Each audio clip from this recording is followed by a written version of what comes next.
I want to show you guys this little thing called the ternary operator. It's pretty cool. Ternary, that means there's 3. So you can use this to do little options and stuff.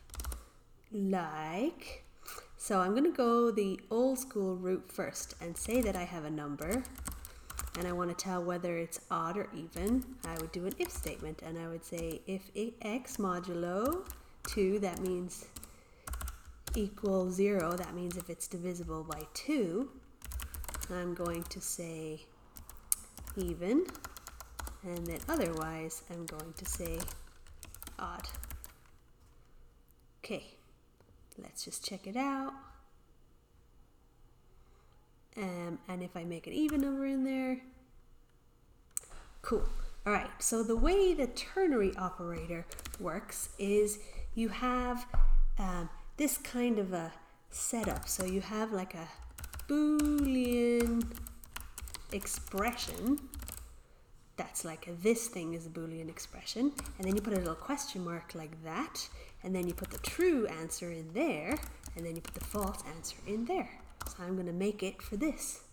So we've got, this is the Boolean expression, then I can put a question mark, and then I want it to be even if that's true, and then I'm going to put a colon, and then odd otherwise. Then I'm going to print all that jazz out.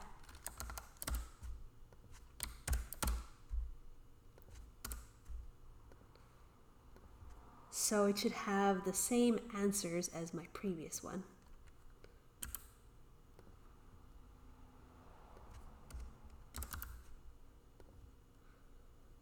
Okay, isn't that pretty nifty?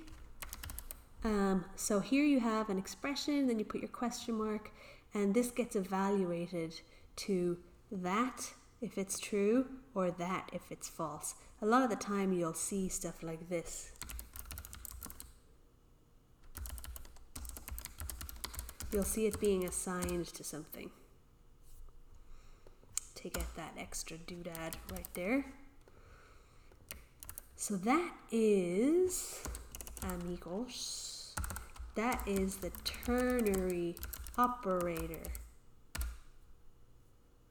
It's called that because it's got 3 operands, and the 3 operands are the Boolean expression and then the 2 things that would be returned. Okay, there's another thing that's I consider to be kind of in this realm that's cool. I'm going to make a method out of it. So I need to make a method to show you. What do I want this to do? These were cool.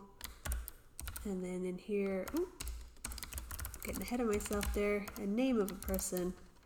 Sorry, these examples are not going to be really all that great. And I'm going to say if the name equals me, then we're going to return true. And else we're going to return false. Okay, but let's do ignore case. I can type it anyway. Okay, I'm going to call this method from here. And expect to get an even, but I gotta make this static so I can run it from the main method. Okay, I'm gonna just comment out this stuff because I don't want to get confused as to what's happening. Okay, is June cool? Yes. Is Trump cool? No. All right, so what I want to show you though is that this can all be reduced down to this.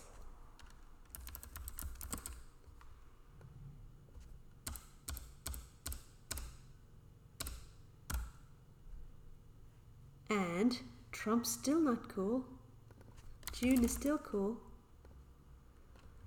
I don't really know what the name of this thing is, but it's one of my favorite little refactorings, and it's not in the list here, so that's why I wanted to show it to you as part of this lesson.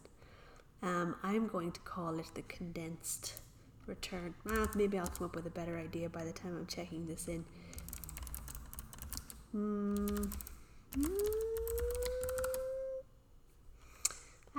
the internet what it's really called officially, if it actually has a name.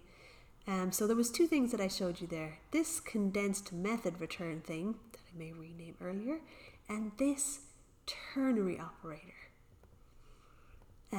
Those are just two little quick cool things that I wanted to show you. To practice, this will only take you a second. I've got an exercise here. It's called The Choice is Yours.